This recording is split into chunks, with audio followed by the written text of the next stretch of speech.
Good morning guys and welcome to my channel. I'm Daisy and today is February 22. Maybe nasa 15 or 16 days na kami dito sa Edmonton, Alberta. Kasi dumating kami ng February 7. Bale, 2 weeks. 2 weeks na kami, then papasok na siya ng 3 weeks. Ayan. So, bali, pag-uusapan natin ngayon yung umuwi. Nandito na siya sa Canada tapos umuwi siya. 1 week pa lang siya dito. So, parang nakarelate ako doon kasi kami, karating pa lang namin dito. Pero kami naman ay visit visa. So, chill lang kami. So, bali yung video na yun dito sa YouTube channel ni Atoy Sulit. So, panoorin muna natin yung mga na i-share nyo doon sa channel niya. Here. At na umuwi sa Pinas, kababayan natin, kumbaga hindi siya nagtagal dito talaga, as in mga 1 linggo ata siya rito sa Canada, dito sa Manitoba, dito sa amin. Tapos 2 days lang siyang pumasok sa highlight. Sabihin na natin nahirapan siguro or na homesick or hindi nagustuhan yung ine-expect niya. So kumbaga yung expectation niya hindi nangyari sa realidad na mangyayari sa kanya. Nung nasa Pinas pa lang siya, napapanood niya, may mga napapanood siyang siguro vlogger, content creator na nagbibigay ng idea about dito. So inaasahan niya, inakala niya, ito sinabi lang din sa akin to dun sa mga kabatch niya na nakausap ko, na ang inaasahan niyang trabahong madadatnan niya rito ay paglilinis, yung bang pagja-janitorial, parang sanitation ba, gano'n. Yun daw yung inaasahan niya, pre. Pwede ring mangyari sa kanya. So, bali yung ine-expect niyang trabaho daw ay janitorial. Pero yung skills niya is butcher . So, Kuya Atoy Sulit channel so mga mga butcher. So, sabi niya nahirapan daw sa trabaho. Yung ine-expect niya ay hindi yung... So, bali ganun talaga dito sa Canada. Kahit na yung trabaho mo sa Pilipinas is ka sa opisina ka or degree holder ka o masteral ka. Pag nagpunta ka dito talaga, back to zero ka. Example, meron akong classmate, nag-chat siya sa akin. Sabi niya, sa Saudi daw siya ay electrician. So, sabi ko sa kanya, pag napunta ka dito, hindi ka naman agad-agad makakapag-work as electrician. You need to upgrade your skills or attend ka ng training or mag-aaral ka. Yun ang way dito kasi iba naman yung electrician sa Pilipinas o sa ibang bansa. Dito iba yung technology, iba yung method na ginagamit nila. So, kailangan mo talagang mag-upgrade. Example kasi si ate ko, siya talaga yung sponsor namin. Siya yung nag-invite sa amin dito sa Canada. Maswerte siya kasi yung trabaho niya dito, yung unang trabaho niya is cook. Bali kasi ang natapos niya sa Pilipinas is dietitian. So related, so mahilig siya magluto. So para sa kanya, hindi siya nahirapan kasi gusto niya ang ginagawa niya, gusto niya yung pagluluto. At related yun sa kanyang experience at pinag-aralan. So sa kanya, hindi siya nahirapan. So dun sa umuwi na 1 week pa lang, sabi naman nila, meron daw family problem. Ayan, pakinggan pa natin yung... Baka kasi yung iba pumunta dito na may kaya talaga, mahirapan ka talaga pagka pumunta ka dito. Kasi yung trabaho dito sa Canada, bakbakan talaga. Hindi ka dapat lampa-lampa. Pag palampa-lampa ka, kawawa ka. Bali yung sinasabi niya is mahihirapan talaga yung isang tao kung siya ay may kaya or may pera. Tapos pumunta siya dito sa Canada. Kasi yung trabaho daw dito is hindi mo maa-assume, hindi ka pwedeng pumili ng trabaho. So, kung ano yung ibigay sa'yo, kung ano yung ma-offer sa'yo, pagtiyagaan mo. Pero kung ikaw ay maganda naman ang status mo sa Pilipinas, kumikita ka naman, middle class ka naman sa Pilipinas, kumikita ka ng 20-30K pata. Kung nabibili mo naman yung mga gusto mong bilhin, kung nagagawa mo naman yung gusto mong gawin, kung nakakabayad ka naman ng mga bills, huwag ka na makipagsapalaran dito sa Canada. Tandaan niyo ba yung nag-viral sa TikTok ba yun na, hindi ko na maalala yung pangalan niya, pero sabi niya, scam daw ang Canada. Maraming nag-comment sa kanya, maraming nag-bash sa kanya. Kasi, partly true and partly hindi yung comment niya. Kasi depende naman yun sa tao. Depende yun sa pag-handle mo ng sitwasyon. Kasi, maraming failure, oo, na pumunta rito sa Canada. Pero marami din namang successful. Huwag kayo nang dadamay. Galit? Charot. Kasi si ate ko, ayan, andito sila since 2008. And siguro 2 years ago, na-PR agad sila at na-citizen agad sila. So, maganda yung kanilang, maganda, success story yung nang, so, balik tayo dun sa, sa topic. Kasi, ayun nga, kasi scam nga daw yung Canada, mahirap daw. Dito, mahirap kung ikaw ay mayaman sa Pilipinas. Pero kung ikaw ay sanay ka naman sa hirap sa Pilipinas, sisiw na lang yung hirap dito sa Canada.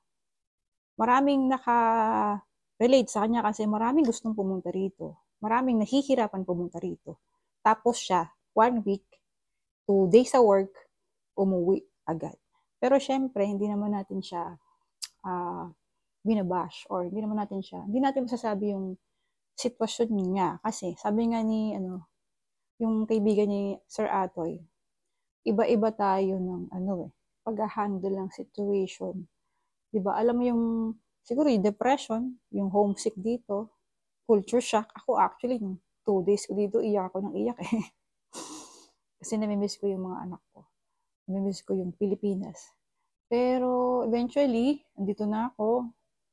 So, chill-chill lang, enjoy na lang. So, ako bali, papunta pa lang ako dito noon. Nagre-research na ako sa mga vlog dito, kung ano yung buhay talaga dito, kung ano yung mga struggle, kung ano yung mga pwedeng gawin. Doon ko na-realize na hindi siya ganun kadali. Okay, sa amin nga lang yung application namin, nangabot na yan ng dekada, 10 years bago na-approve. Re-apply lang kami ng re-apply, try lang kami ng try. Kasi yung application ko before, sa asawa ko, kasi nandito siya sa Canada. Tapos ngayon, tinry namin, si ate naman yung nag-apply sa amin. Sumabay ako sa nanay ko na senior citizen. Ayun, na-approve naman ako.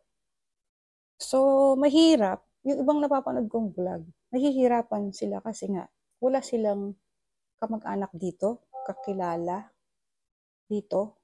Kasi, like for example, yung kaibigan ko, nag-apply daw siya sa Manitoba, meron siyang agency na pinasahan ng application at siya ay na-interview. Ngayon, pasado siya sa mga requirements kasi siya ay public school teacher siya sa Pilipinas. Maganda yung work experience niya. Then, tinanong din yung kanyang proof of funds. Pasado rin siya doon sa proof of funds. Wow. Tutuwa naman ako. Kaso, hindi siya pumasa doon sa tanong na, may relative ka ba sa Manitoba? Bali, doon kasi siya nag-apply. Noong sinabi niyang wala, meron ka bang friends? Wala din. So, bali doon siya naalangan. Doon naalangan yung agency na kasi. Importante kasi na merong relatives ka dito para makasurvive ka. Anyway, may mga nakakasurvive naman dito, mga international student na talagang wala silang kamag-anak. Saludo ko sa kanila kasi na-PR sila within 1 year. Pero very rare situation yun. Siguro meron silang sa Pilipinas. Talagang sinusuportahan sila habang nag-aaral sila. So, yun. Bali yung, balik tayo doon sa friend ko, no? Natutuwa ako doon sa agency kasi hindi siya pinush, no? Although, pasado siya doon sa proof of funds na requirements. Ibig sabihin, malaki proof of funds tong kaibigan ko na to eh. Tapos, natutuwa ako sa agency kasi hindi naman siya pinush. Kung ibang agency yun, baka kinuha na siya ng pera, pinapunta siya ng Canada, nagbahala ka na. O, butihin naman hindi siya hinayaan na mangyari yun sa kanya kasi maraming ganung agency na pera-pera lang din para makakuha sila ng mga client papunta dito sa Canada. So, yun yung niya. Sabi ko, if ever magkaroon ng offer dito sa Alberta para sa kanya. Ang galing kasi work permit yun eh. Kasi sa Canada, guys, mahalaga na meron kang matutuluyan, kakilala o relatives. Siyempre, pag nagsisimula ka pa lang, unang-una, hindi mo alam yung lugar. Hindi mo alam kung paano maghanap ng apartment. Hindi mo alam kung saan bibili ng mga grocery, ng mga kailangan mo. Siyempre, araw-araw kakain ka, saan ka matutulog, bibili ka ng mga kailangan mo. And pag may relatives ka, siyempre, temporary, pwede ka nilang tulungan sa pagkain, sa toothpaste, sa sabon. So, pwede nilang i-share sa'yo na hindi ka muna gagastos. Unlike pag wala kang relatives, o paano na? So, dito, nung nag-upload ako, nag-change profile ako. Sabi ko dito kasi, yung profile picture ko talaga. Next profile picture ko ay simbahan ng Canada. Simbahan ni Lord ang i-post ko. So, pinost ko yun. Ang daming nag-PM sa akin. Ilang araw na daw ako dito. Kung paano daw ako nakapunta dito. Kung ano daw yung agency ko, o anong trabaho ko dito. Ang dami nilang tanong. So, sabi ko, ang ginawa ko, sinend ko na lang yung YouTube channel ko. Andyan po yung details, yung application po namin, yung flight journey namin, panoorin niyo po. Bali, ganun nga guys, kung pupunta kayo dito, siguraduhin nyo, might as well may kakilala kayo or may tutuluyan kayo. Kasi mahirap talagang mag-isa dito, lalo na ngayon, may house crisis. Hindi naman house lang yung tumaas. Halos lahat tumaas, pati nga yung pamasahe sa bus, pagkain, halos lahat. Yung mortgage sa bahay, halos lahat tumaas. So, mas maganda pa rin talaga na meron kang kakilala or relatives dito sa Canada kapag nakipagsapalaran kang pumunta dito. Hindi ko naman kayo pinipigilan pumunta rito, pero syempre kasi, kumbaga hinahanda ko rin kayo dun sa mga pwedeng mangyari. Kasi maraming hindi successful, pero marami din namang successful na nakapunta dito. And hopefully, kung nagpaplano kang pumunta dito, be praying for you na isa ka sa maging successful. So, bali, shout out nga po pala kay Sir Atoy Sulit channel. Ayan, kung gusto niyo bang mapanood yung buong kwento, ililink ko po yung video niya dun sa baba at pwede niyo siyang puntahan sa kanyang YouTube channel. Ayan, bago ko pala tapusin tong video na to, shout out muna dyan sa mga katrabaho ko sa Mets, dyan sa Carmona, ayan, kay Lynn, ayan, mga picture namin kay Bunny, kay Evelyn, kanina pa ba? Kay Edeline, dyan sa mga nakasama ko sa Conveyor 2, shout out sa inyo. At yun nga pala yung channel ni Arnold TV, ayan, asawa ni Lynn. Pwede niyo pong puntahan yung channel niya and pwede niyo po siyang i-subscribe. Ayan. Thank you for watching this far. Ayan, good luck po sa inyong application dito sa Canada. And might see you here. Thank you for watching and see you to the next vlog.